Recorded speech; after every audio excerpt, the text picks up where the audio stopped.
بسم اللہ الرحمن الرحیم۔ السلام علیکم معزز طلباء کرام، آپ سب کیسے ہیں؟ آج ہم معطا امام محمد کے سبق نمبر 58 کو پڑھیں گے، اور آج کے ہمارے سبق کا عنوان ہے بارش میں نماز اور جماعت کی فضیلت۔ آج کے سبق میں ہم 3 اعتبار سے گفتگو کریں گے، جبکہ 2 ابواب کو ہم چھیڑیں گے۔ پہلی بات تو یہ ہے کہ ہم جہاں سے آغاز کرنے لگے ہیں وہ ہے باب الصلاۃ فی اللیلۃ الممطرۃ و فضل الجماعت۔ یہ اس ایک باب میں 2 طرح سے گفتگو ہے۔ ایک تو یہ کہ جب بارش ہو تو پھر نماز کا کیا حکم ہے، اور دوسرا یہ کہ جماعت کی فضیلت کیا ہے۔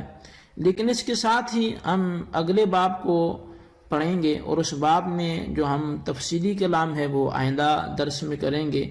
آج صرف اس میں موجود احادیث کی قراءت کریں گے اور ان کا ترجمہ بھی کریں گے۔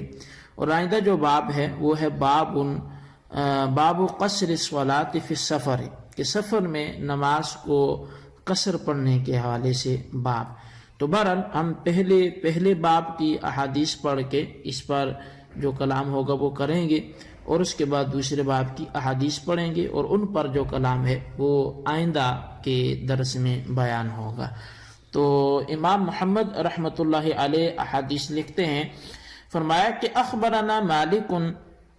اخبرنا نافع عن ابن عمر انه نادى بالصلاة في سفر في ليلة ذات برد وريح، ثم قال الا صلوا في الرحال، ثم قال ان رسول الله صلى الله عليه وسلم كان يأمر المؤذن اذا كانت ليلة باردة ذات مطر يقول الا صلوا في الرحال۔ امام محمد رحمۃ اللہ علیہ لکھتے ہیں کہ ہمیں امام مالک نے حضرت نافع سے اور انہوں نے حضرت ابن عمر رضی اللہ تعالیٰ عنہ سے بیان کیا کہ حضرت عبداللہ بن عمر نے ایک رات سخت سردی اور بارش میں دوران سفر اذان دی، پھر اعلان کیا لوگوں اپنی اپنی جگہ ہی نماز پڑھ لو۔ پھر فرمایا بے شک رسول اللہ صلی اللہ علیہ وسلم مؤذن کو حکم فرمایا کرتے تھے کہ جب کہ رات بارش ہو رہی تھی اور سردی بھی ہوتی، مؤذن اعلان کرتا تھا کہ لوگوں اپنی اپنی جگہ پہ نماز ادا کر لو۔ قال محمد ھذا حسن وھذا رخصۃ والصلاۃ فی الجماعۃ افضل۔ امام محمد رحمۃ اللہ علیہ لکھتے ہیں کہ یہ اچھی بات ہے اور یہ رخصت ہے، اور باجماعت نماز پڑھنا یہ افضل ہے۔ اخبرنا مالک حدثنا ابو النضر عن بشر بن سعید عن زید بن ثابت قال ان افضل صلاتکم فی بیوتکم الا صلاۃ الجماعۃ۔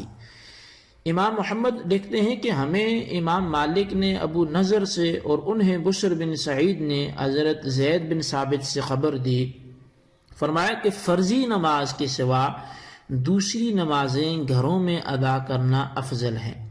قال محمد وبہذا نأخذ وکل حسن۔ امام محمد اس حدیث کو لکھنے کے بعد فرماتے ہیں کہ ہمارا بھی اسی پر عمل ہے، اور یہ سارے کی سارے جو ہے وہ اچھا ہے۔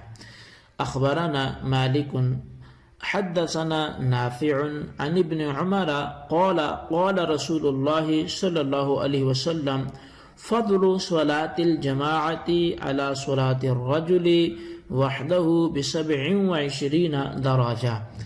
امام محمد لکھتے ہیں کہ ہمیں امام مالک نے اور انہیں حضرت نافع نے حضرت عبداللہ بن عمر سے متعلق خبر دی کہ وہ رسول اللہ سے راوی ہیں کہ رسول اکرم صلی اللہ علیہ وسلم نے فرمایا کہ آدمی کی تنہا نماز سے وہ نماز جو جماعت سے پڑھی جائے 27 درجہ فضیلت رکھتی ہے۔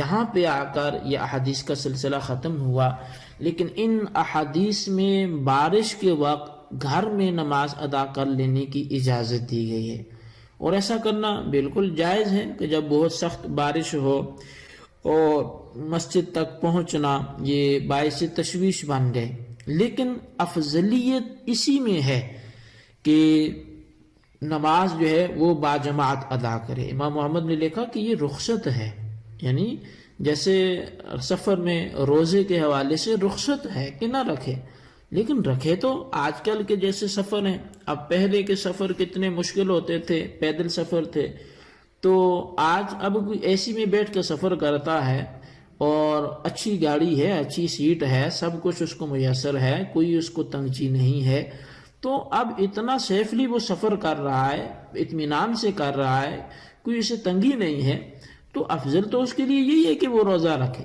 لیکن رخصت ہے کہ چاہے تو نہ رکھے۔ تو لہٰذا جماعت سے نماز پڑھنا پھر بھی افضل ہے، اگرچہ اسے رخصت ہے کہ بارش میں وہ گھر میں نماز ادا کر سکتا ہے، لیکن بارش سے ایسی بارش مراد ہے کہ جس میں مسجد تک آنے سے تکلیف بڑھ جانے کا خدشہ ہو۔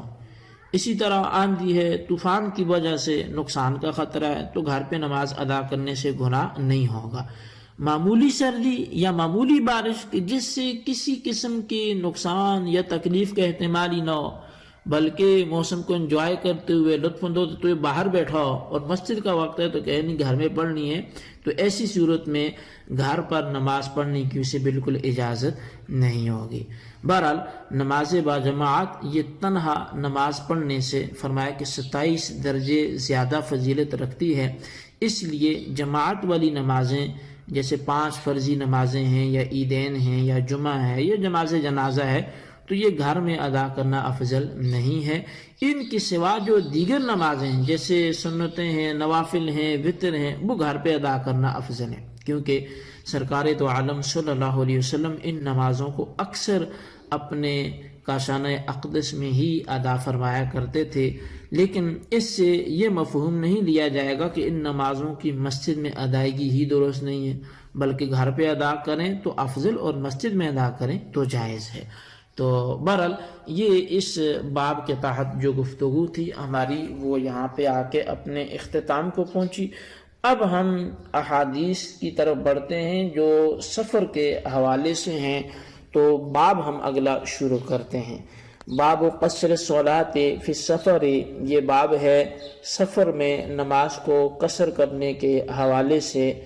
اخبرنا مالک اخبرنی صالح بن کیسان عن عروة بن الزبیر عن عائشة رضی اللہ عنہا انها قالت فرضت الصلاة ركعتين في السفر والحضر فزيد في صلاة الحضر وأقرت صلاة السفر۔ امام محمد رحمۃ اللہ علیہ حدیث لائے ہیں کہ ہمیں امام مالک نے صالح بن کیسان سے اور انہیں عروہ بن زبیر نے حضرت سیدہ عائشہ صدیقہ رضی اللہ تعالیٰ عنہ سے یہ خبر دی۔ آپ فرماتی ہیں کہ نماز جو ہے وہ سفر و حضر میں 2 رکعت کر کے فرض کی گئی تھی، پھر حالت اقامت میں نماز میں زیادتی کر دی گئی اور سفر میں اسی مقدار کو مقرر کر دیا گیا اور باقی رکھا گیا۔ اخبرنا مالک اخبرنا نافع ان عبد اللہ بن عمر کان اذا خرج الى خیبر قصر الصلاۃ۔ امام محمد فرماتے ہیں کہ ہمیں امام مالک نے حضرت نافع سے خبر دی کہ حضرت عبداللہ بن عمر رضی اللہ تعالیٰ عنہما جب خیبر کی طرف روانہ ہوتے تھے تو نماز میں قصر فرماتے تھے۔ اخبرنا مالک حدثنا نافع ان عبد اللہ بن عمر کان اذا خرج حاجا او معتمرا قصر الصلاة بذی الحلیفہ۔ امام محمد فرماتے ہیں کہ ہمیں امام مالک نے خبر دی کہ حضرت نافع نے حضرت عبداللہ بن عمر رضی اللہ تعالیٰ عنہ سے یہ بتایا کہ وہ جب حج کرنے کے لیے یا عمرے کی غرض سے مدینے سے چلتے تو ذوالحلیفہ کے مقام سے آگے پھر وہ نماز قصر ادا فرماتے تھے۔ اخبرنا مالک اخبرنی ابن شہاب الزہری عن سالم بن عبد اللہ ان ابن عمر خرج الى ریم فقصر الصلاة فی مسیرت ذالک۔ امام محمد فرماتے ہیں کہ ہمیں امام مالک نے خبر دی اور انہیں ابن شہاب زہری نے سالم بن عبداللہ سے خبر دی کہ حضرت عبداللہ بن عمر رضی اللہ تعالیٰ عنہما نے جب ریم کی طرف سفر کیا تو اس سفر میں انہوں نے نماز قصر کر کے پڑھی۔ یہ ریم کا جو علاقہ ہے یہ مدینہ منورہ سے 30 یا 40 میل جو ہے وہ وہاں سے دور ہے۔ اخبرنا مالک حدثنا نافع انه كان يسافر مع ابن عمر البريدة فلا يقصر الصلاة۔ امام محمد فرماتے ہیں کہ ہمیں امام مالک نے خبر دی کہ وہ فرماتے ہیں ہمیں حضرت نافع نے بتایا کہ وہ حضرت عبداللہ بن عمر کی معیت میں ایک برید تک گئے تو انہوں نے نماز قصر ادا نہ کی تھی۔ اچھا، یعنی نماز کو قصر نہ پڑھا تھا، اقامت والی ہی نماز پڑھی تھی۔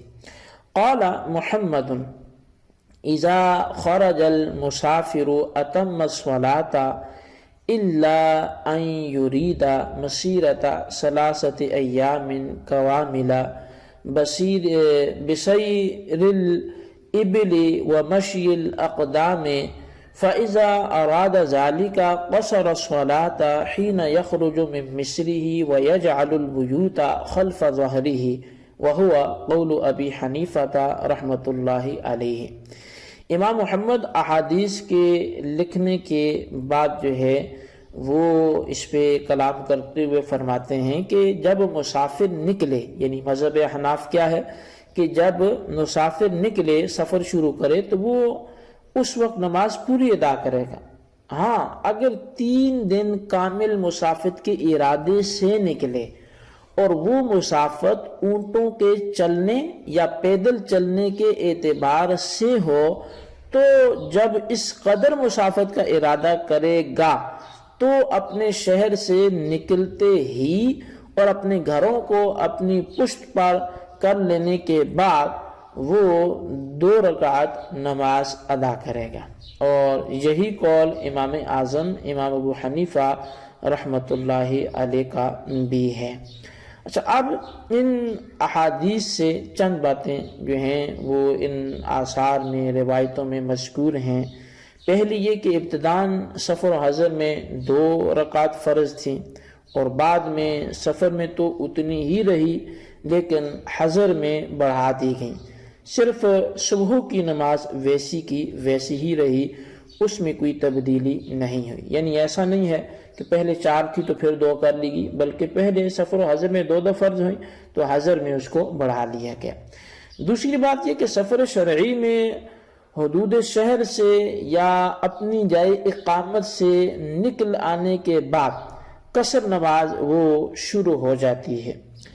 اس کے لیے جس جگہ کا ارادہ کیا تھا وہاں پہنچنا ضروری نہیں ہے، اپنے شہر سے نکلا تو اس کا سفر شروع اور اس کی سفر والی نماز بھی شروع۔ حضرت عبداللہ بن عمر رضی اللہ تعالیٰ عنہما جب حج یا عمرے کے لیے مدینہ منورہ سے آپ جانب مکہ روانہ ہوتے تو ذوالحلیفہ جو آج کل بیر علی کے نام سے مشہور ہے تو وہاں آپ پہنچتے تو وہاں پہنچنے پر آپ 2 رکعت نماز ادا کرنا شروع کر دیتے، اور یہ جو فاصلہ وہ تقریباً 60 میل کے فاصلہ یا اس کے لگ بھگ یہ ہے۔ تو اس سے معلوم یہ ہوا کہ 3 دن مکمل کرنے کے سفر کا ارادہ کرنے والا اسی وقت مسافر شمار ہو جاتا ہے جب وہ اپنی آبادی سے باہر نکل جائے۔